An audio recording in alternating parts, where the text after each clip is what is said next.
Welcome to 8 Quanta Library Content. Today we'll discuss how to create an inventory item in NetSuite. Go to Lists, Accounting, Items.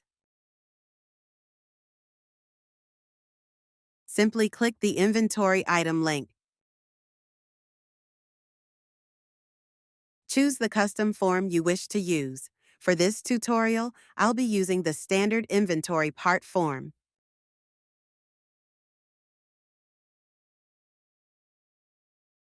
Once the form is loaded, enter the item name or number.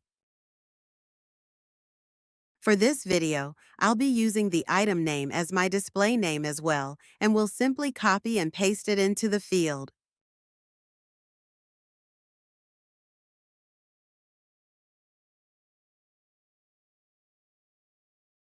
Choose a primary units type for the item. Select the appropriate subsidiary that the item belongs to. For this sample item, I will check the Include Children option.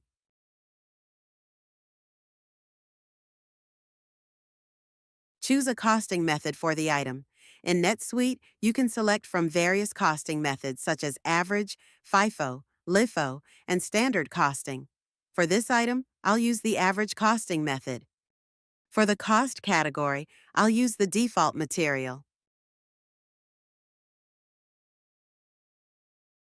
Under the Sales Pricing tab, enter a sales description for your item.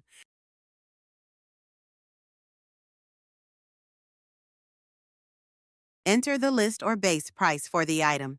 Other price levels will be automatically calculated based on the default percentage assigned to each. Under the Accounting tab, assign the appropriate accounts for the item. Next, select the correct tax schedule for the item.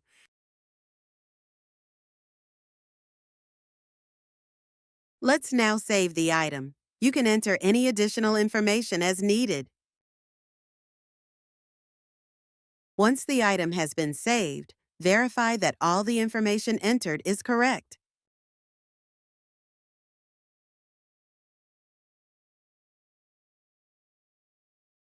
That concludes our video on how to create an inventory item in NetSuite. Thank you.